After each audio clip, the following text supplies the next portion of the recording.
Halo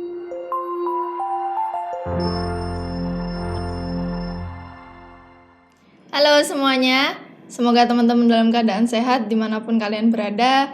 Selamat datang di kelas virtual Supply Chain Engineering atau Teknik Rantai Pasok bersama saya Sekar Sakti dari Universitas Gadjah Mada. Supply artinya pasokan, chain artinya rantai, rantai pasokan. Maksudnya apa? Nah, saya akan kasih satu contoh dengan benda yang teman-teman pasti nggak asing lagi lah. Kalau rambut-rambutnya pada lepek pasti butuh benda ini kan, sampo. Nah, sampo ini pernah nggak sih terpikir gimana sih prosesnya sampai si sampo ini tuh bisa ada di kamar mandi kalian, bisa kalian pakai. Nah, kalau kita lihat si sampo ini terdiri dari beberapa bagian. Yang pertama ada botol plastiknya, terus labelnya atau brandnya ya. Kemudian yang ketiga yang paling penting adalah isi samponya. Nah, si sampo ini bisa saya beli dimanapun, bisa di warung atau supermarket gitu kan. Nah, andai kata atau katakan saya beli sampo ini di Walmart, salah satu grosir terbesar di dunia. Nah, Walmart di sini dia punya peranan sebagai yang namanya retailer. Jadi retailer adalah pihak yang paling dekat dengan end customer atau customer akhir, atau kita-kita ini yang beli si sampo tadi. Nah, si Walmart ini bisa punya si sampo-sampo tadi karena dia dipasok sama yang namanya distributor. Jadi ada pihak yang namanya distributor. Distributor dia mengirimkan beberapa kendaraan untuk mengirimkan si samponya dari sebuah gudang menuju ke retailer. Si sampo ini nggak tiba-tiba ada dong di gudang, ada pihak yang memproduksi, katakan P&G. Nah, si pihak yang memproduksi ini disebut sebagai manufaktur. Manufaktur adalah pihak yang memproduksi. Si manufaktur untuk memproduksi satu sampo atau produk yang lain, dia membutuhkan yang namanya supplier atau pemasok bahan baku.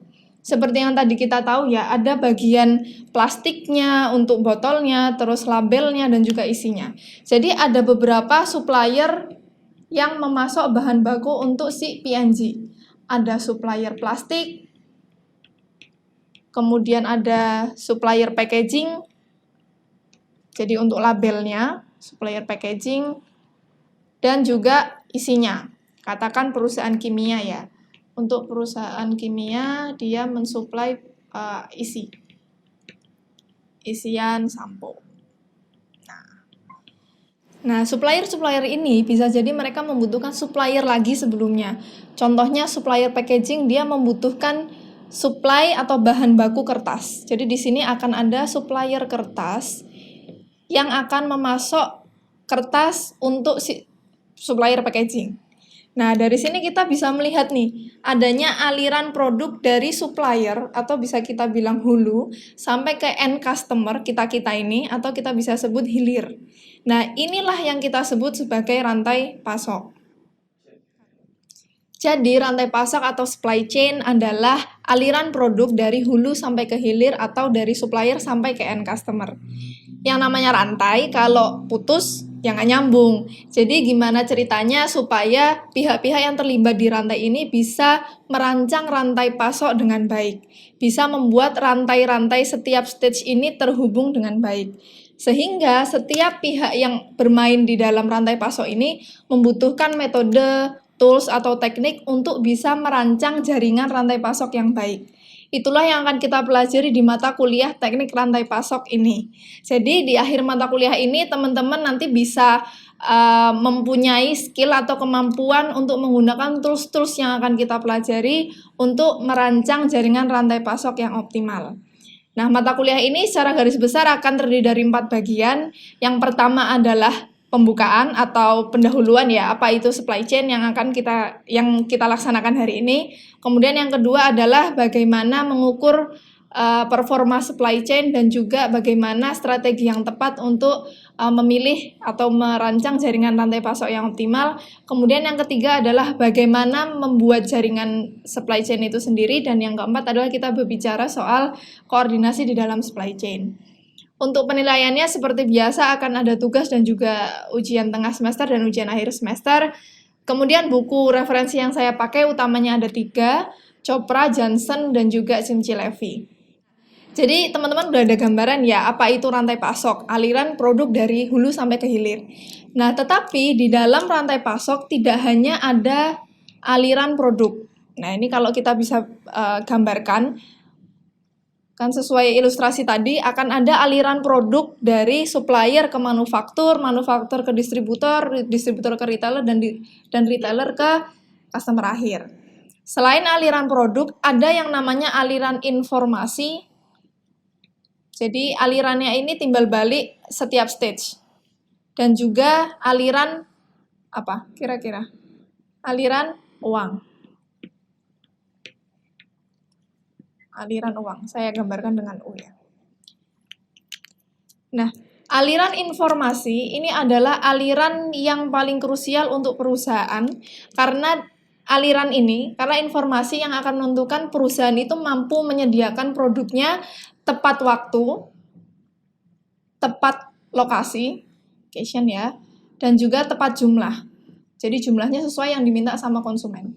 Sehingga dia bisa meminimalkan total biaya dan juga memaksimalkan kepuasan konsumen, satisfaction level gitu ya, maksimal. Nah, semisalkan suatu hari sampo saya habis, saya pengen keramas nih, terus saya cari di toko seluruh toko di Jogja adanya pasta gigi ya, saya kecewa dong, saya kan nggak bisa samponan pakai pasta gigi kan. Nah, artinya si perusahaan sampo ini nggak bisa membaca informasi, nggak bisa mengolah informasi kapan sih si konsumen saya itu butuh sampo dan jumlahnya berapa. Sehingga perusahaan yang punya performa rantai pasok yang baik adalah mereka yang bisa mengelola atau mengolah informasi dengan baik.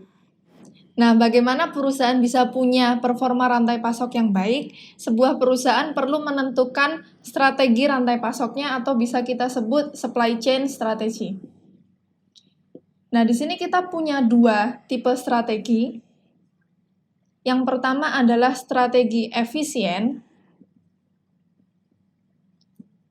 dan yang kedua adalah strategi responsif. Strategi efisien, perusahaan fokus untuk menyediakan produknya dengan harga yang murah. Jadi fokus mereka adalah bagaimana meminimalkan biaya operasional, biaya produksi yang mereka keluarkan. Sedangkan strategi responsif adalah fokus untuk merespon kebutuhan konsumen yang tidak bisa diprediksi. Nah, strategi rantai pasok yang perusahaan pilih harus bisa mendukung apa yang menjadi kompetitif strategi mereka. Apa yang dimaksud dengan kompetitif strategi? Kompetitif strategi adalah seperangkat kebutuhan konsumen yang ingin perusahaan penuhi melalui produk, barang, atau jasa mereka. Contohnya Walmart. Walmart saya taruh di contoh yang efisien. Contoh Walmart. Apa yang mereka ingin capai adalah bagaimana menyediakan produk yang murah untuk konsumen. Strategi mereka adalah mereka hanya perlu satu toko di satu kota ya. Tokonya besar, tetapi lokasinya relatif jauh dengan konsumen. Tapi produk yang mereka jual bisa murah karena operational cost yang mereka keluarkan sedikit. Beda cerita dengan 7-Eleven. Dia fokusnya bisa memenuhi kebutuhan konsumen dengan cepat. Sehingga strategi dia adalah dia punya gerai yang banyak banget di satu toko, dekat dengan konsumen, tetapi konsekuensinya barang yang mereka jual mahal. Konsumen harus mengeluarkan uang lebih banyak. Jadi, kalau saya beli sampo yang sama di dua tempat yang berbeda, ini harganya bisa berbeda. Karena kompetitif strategi mereka berbeda. Cara lain untuk menentukan strategi apa sih yang paling tepat untuk rantai pasok kita adalah dengan mengetahui karakter produk yang kita tawarkan ke konsumen. Jadi di sini kita harus tahu produk karakteristik kita gitu ya. Kalau misalkan kita posisinya sebagai produsen. Ada dua tipe produk, yaitu fungsional dan juga inovatif. Jadi ini ekstrim kiri dan ekstrim kanan. Di sini kita punya dua karakter produk, yaitu fungsional dan juga inovatif. Sedangkan di sisi sini kita punya strategi supply chain. Jadi supply chain strategi yaitu efisien dan responsif.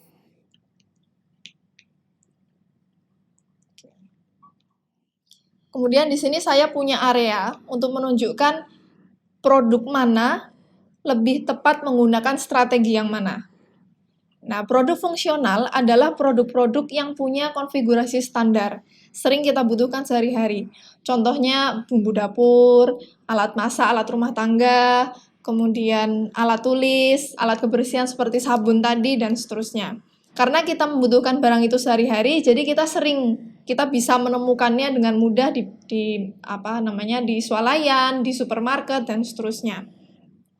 Karena kita membutuhkan itu sehari-hari, maka kita sebagai konsumen lebih suka benda yang murah kan, lebih suka produk-produk fungsional yang harganya murah. Karena kita membutuhkannya sehari-hari, sehingga kebutuhan konsumen terhadap produk fungsional relatif stabil dari waktu ke waktu. Yang artinya perusahaan bisa dengan mudah memprediksi kebutuhan konsumen terhadap produk fungsional. Nah, karena kita pengen harga yang murah tadi, maka perusahaan itu berkompetisi gimana caranya menyediakan produknya dengan harga murah. Karena murahnya si produk fungsional, artinya keuntungan dari setiap penjualan produk fungsional itu kecil. Atau dengan kata lain, profit marginnya kecil. Sehingga supaya perusahaan tetap bisa menangkap profit yang besar, mau tidak mau mereka harus menekan biaya operasional, biaya produksi, dan biaya lain-lain di dalam rantai pasok mereka. Artinya, strategi yang tepat untuk produk fungsional adalah strategi efisien. Saya kasih tanda di sini. Nah, sedangkan produk inovatif adalah produk-produk yang menawarkan nilai beda. Namanya juga inovatif ya. Nah, dia produk-produk yang seringkali didorong oleh perkembangan teknologi. Jadi contoh-contoh barang inovatif adalah barang-barang elektronik seperti HP, kemudian laptop, dan seterusnya. Nah, karena dia menawarkan hal yang beda, sehingga kompetisi di perusahaan, kompetisi antar perusahaan yang bermain dengan produk inovatif ini cenderung longgar. Karena sesuatu yang beda itu pula, bisa jadi konsumen berani bayar dengan harga mahal. Karena sesuatu yang beda itu juga, konsumen bisa jadi mau membayar dengan harga tinggi. Sehingga keuntungan dari setiap penjualan produk inovatif itu cenderung tinggi. Tetapi karena sesuatu yang beda itu juga, bisa jadi konsumen tidak mau membeli karena tidak sesuai dengan kemauan dia. Artinya kebutuhan terhadap produk inovasi ini tidak pasti. Sehingga tantangan bagi perusahaan yang bermain dengan produk inovatif adalah bagaimana merespon kebutuhan konsumen terhadap produk inovatif yang tidak pasti itu. Sehingga strategi yang tepat untuk produk inovatif adalah strategi responsif. Tapi prakteknya kalau kita lihat produk-produk sekarang, misalkan sampo tadi ya, yang dulunya cuma satu varian, tapi sekarang udah banyak jenisnya. Ada aroma stroberi, aroma lemon, mint, dan seterusnya. Sehingga barang-barang yang tadinya itu pure fungsional atau murni fungsional mulai bergeser memberikan inovasi-inovasi. Artinya si produk-produk sekarang itu dia tidak murni fungsional atau tidak murni inovatif, ada di tengah-tengah. Artinya strategi supply chain mereka, strategi supply chain produk sekarang itu tidak harus murni efisien atau murni responsif. Bisa in between, bisa di antaranya. Karena bisa in between tadi, sehingga kita punya yang namanya area strategic fit. Jadi ini kita sebut sebagai area strategic fit. Area di mana strategi rantai pasok kita itu tepat sesuai dengan karakter produk yang kita punya. Kesalahan pemilihan strategi untuk tipe produk yang kita punya bisa menyebabkan kita kalah di pasar. Contohnya, saya produsen garam gitu ya. Saya yang mengelola rantai pasok saya dari awal sampai akhir. Saya bikin marketing besar-besaran, saya bikin baliho, nyebar brosur tentang garam saya gitu. Supaya konsumen itu aware dengan brand saya. Padahal tidak ada nilai lebih di garam saya. Nah, karena garam tadi masuknya produk fungsional, ya konsumen maunya barang yang murah kan. Tapi karena saya udah marketing sana sini, biaya operasional saya mahal, jadi harga garam saya mahal dong. Otomatis konsumen nggak mau beli barang saya. Nah, itu contoh di mana saya gagal memilih strategi rantai pasok saya. Nah, gimana cara mencapai strategic fit ini? Kita akan bermain dengan yang namanya drivers. bukan supir ya. Jadi drivers ini adalah faktor-faktor penentu keberhasilan rantai pasok kita. Kita akan belajar 6 drivers. Saya akan tulis kecil-kecil. Facilities atau facilities, kemudian ada inventory atau stok, ada transportasi, ada informasi, sourcing, dan pricing. Saya akan coba jelaskan satu-satu. Jadi facilities ini adalah keputusan terkait lokasi fisik yang kita punya. Jadi kalau misalkan saya punya perusahaan, terus saya pengen menghandle rantai pasok saya dari awal sampai akhir, saya harus tahu nih, di mana saya harus meletakkan produsen, di kota mana, kemudian gudangnya untuk menyimpan produk saya itu di mana, dan seterusnya. Jadi kaitannya dengan lokasi fisik. Kemudian inventory, itu berkaitan dengan stok barang yang kita punya. Barang itu artinya bahan baku atau raw material, barang setengah jadi atau work in process, dan juga yang terakhir barang jadi atau finished goods atau finished product. Berapa jumlah yang harus saya stok dan juga di mana nyimpennya, bagaimana menyimpannya, dan seterusnya. Kemudian transportasi, judulnya transportasi ya. Bagaimana memindahkan barang dari satu tempat ke tempat yang lain. Kemudian informasi, bagaimana mengelola informasi yang kita punya. Bagaimana membaca data historis penjualan konsumen, kemudian bagaimana menerima informasi pesanan dari hilir, dan seterusnya. Dan juga berbicara soal teknologi apa yang mau kita pakai untuk mengelola informasi itu. Kemudian sourcing, ini kaitannya dengan keputusan apakah kita mau menghandle atau mengurusi semua aktivitas dari hulu sampai ke hilir, itu oleh kita sendiri, atau ada aktivitas yang kita serahkan ke orang lain, atau ke pihak lain. Contohnya, misalkan saya punya 7-Eleven gitu ya. Saya pengen mengirimkan barang saya, sampo tadi, ke konsumen. Tapi saya nggak punya armada atau nggak punya moda transportasi. Saya akan minta tolong FedEx atau DHL untuk mengirimkan barang saya ke konsumen. Si FedEx ini yang disebut sebagai pihak ketiga atau yang disebut sebagai outsourcing. Jadi sourcing ini ada dua keputusan, apakah kita mau menghandle semuanya sendiri di dalam rumah kita, di dalam tangan kita, atau kita memilih untuk menyerahkan ke orang lain atau outsourcing. Kemudian yang terakhir adalah, yang tidak kalah penting, berapa harga yang mau kita pasang ke konsumen. Dan kalau kita bicara drivers, kita nggak hanya bicara di satu stage. Contohnya transportasi. Kita nggak hanya bicara perpindahan barang dari departemen A ke departemen B dalam manufaktur. Tapi kita juga bicara gimana sih caranya mindahin barang dari gudangnya si manufaktur ke gudangnya distribusi, seperti itu. Jadi, akhirnya rantai pasok itu membuat kita melihat aliran produk, informasi, dan uang secara sistemik dari atas gitu ya. Istilahnya adalah helikopter view. Kita tidak hanya melihat kecil-kecil stage manufaktur, stage produsen, dan seterusnya, tapi kita melihat dari atas. Aliran dari hulu sampai ke hilir. Jadi hari ini kita sudah tahu apa itu supply chain. Jadi hari ini kita sudah belajar definisi supply chain dan juga beberapa istilah penting ya. Tadi kita sudah belajar competitive strategy, strategic fit, dan drivers. Kemudian yang kedua adalah apa sih yang mau kita capai di dalam rantai pasok kita, yaitu meminimalkan total biaya dan juga memaksimalkan kepuasan konsumen. Pertemuan selanjutnya kita akan belajar apa sih strategi yang harus kita ambil untuk setiap driver ini dan juga metode-metode yang tepat untuk mengambil strategi itu. Jadi, terima kasih untuk perhatiannya hari ini dan sampai jumpa.